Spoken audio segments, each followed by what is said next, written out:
في 2017 بوتين رئيس روسيا قال: نحذر من محاولة مهاجمة أو الاحتكاك بالجيش المصري أو البحرية المصرية، فما تمتلكه مصر من أسلحة فتاكة حديثة ومتطورة يجعل من المستحيل مجابهتها ويمثل خطرا شديدا على من يحاول ذلك. بوتين ووزير دفاعه أعلنوا في نفس العام: هناك صفقات أسلحة للجيش المصري تمت ولم يتم الإعلان عنها بناء على رغبة وطلب القيادة المصرية.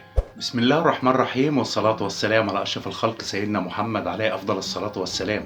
أعزائي المتابعين، أهلا وسهلا بحضراتكم. أتمنى تكونوا بخير وبصحة وسعادة. معكم إسلام صقر. فيديو النهاردة بعنوان بنقول مصر العظمى وحضرتك مش مصدق. السادات والسادة المشاهدين، تابعوني لنهاية الفيديو عشان نعرف أصل الحكاية. فاصل ونواصل. جاهزين يا رجالة؟ جاهزين يا فندم. الله أكبر. بنقول مصر العظمى وحضرتك مش مصدق أو بتتريق، وده لسببين: إما عن عدم معرفة ومتابعة، أو عن كره وحقد.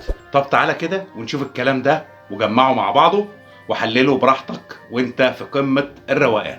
في 2015 جون كيري وزير خارجية أمريكا قال: مصر تستعرض قواتها في الشرق الأوسط.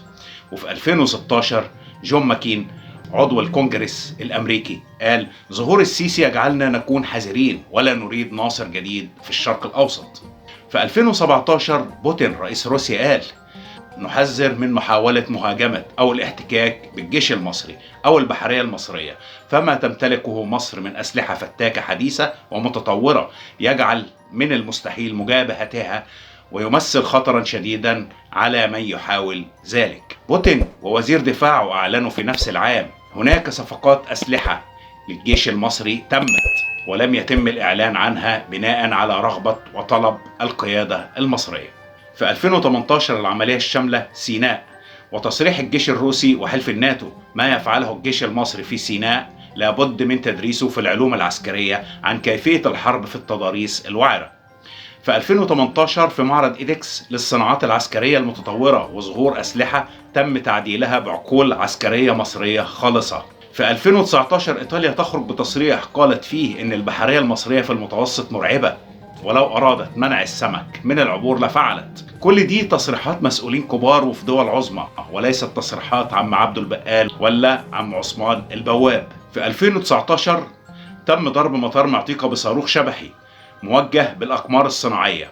لم يتم تحديد مكان خروجه أو رصده إلا بعد حدوث الضربة، وتصريح من البنتاجون بأن الضربة مركزة والإصابة نسبتها 100%، وهذه التكنولوجيا لا يمتلكها الجيش الليبي. تفتكروا مين اللي ضرب الصاروخ ده؟ ما علينا. ثم بعد أسبوع زار مصر وفد رفيع المستوى من البنتاجون والمخابرات الأمريكية يترأسه وزير الدفاع ونائبه ورئيس الأركان، وطبعا السبب معروف وهو محاولة معرفة أي شيء عن هذه الضربة. وروحوا أفهم يا أمر عيش، إحنا مالنا وما نعرفش حاجة، إحنا جيش المكرونة والجمبري. عندما هددت إسرائيل بضرب سيناء بحجة خوفهم من داعش فيها، جالهم الرد الصاعق من الصقور المصرية بإرسال شفرة منظومة الدفاع الصاروخي الإسرائيلية حوم، ونتج عنها إقالة مدير المنظومة والتحقيق مع قيادات في الموساد وإحالة بعضهم للتقاعد. يلا بالشفا. الضربة المركزة للإرهابيين في ليبيا ردا على قتل 21 مصري جاءت بعد ساعات قليلة، ولم يعلم عنها البنتاجون ولا المخابرات الأمريكية ولا الإسرائيلية أي شيء سوى وقت حدوثها إلا عن طريق الإعلام. وكانت الصدمة لهم في كيف علم الجيش المصري أماكن مخازن الأسلحة والذخيرة السرية تحت الأرض، وتحديد الإحداثيات بهذه الدقة، وتوجيه ضربة بهذه القوة التي قسمت ظهر التنظيم في ليبيا. وبناء عليه تم سحب عناصر المخابرات الأمريكية من الشرق الأوسط والتحقيق معهم لعدم معرفتهم بالضربة قبل حدوثها، وإقالة بعضهم بسبب أنهم أصبحوا لعبة في أيدي الصقور المصرية يتلاعبون بهم. استعراض للقوة مناورات قادر وحسم، ولأول مرة إطلاق أقوى صاروخ من تحت الماء مداه 130 كيلو متر وإصابة الهدف بدقة متناهية. والغريب إنه تم إطلاقه من غواصة صينية قديمة من طراز يرجع لعام 1982، فما بالك ونحن نمتلك الآن أحدث الغواصات المائية. مناورات مصرية مشتركة مع قبرص واليونان، ثم مناورات مع إيطاليا، ثم مع فرنسا، ثم مع روسيا في البحر الأسود. وفي نفس الوقت مناورات مع أسبانيا في البحر المتوسط، ثم تدريبات مشتركة مع السعودية في البحر الأحمر، ثم مناورات مع بريطانيا في البحر المتوسط. كل هذه المناورات في عامين فقط مع قوى عظمى عالمية، وكلهم مع مصر. يا ترى ليه؟ يا ترى حضرتك فهمت حاجة؟ سعادتك بتكلمني؟ ولا تقول تحيا مصر العظمى وانت فاهم؟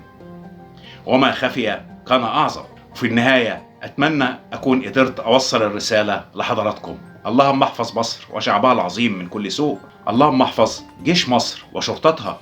اللهم ارحم شهداء الوطن. عاشت الأمة العربية. ارفع راسك لفوق ولعنان السماء، وافتخر ببلدك وبجيشك، وقول بكل فخر وشموخ: تحيا مصر العظمى. المصري شامخ وهيفضل طول عمره شامخ. تحيا مصر، تحيا مصر، تحيا مصر. أترككم في رعاية الله وأمنه، والسلام عليكم ورحمة الله وبركاته.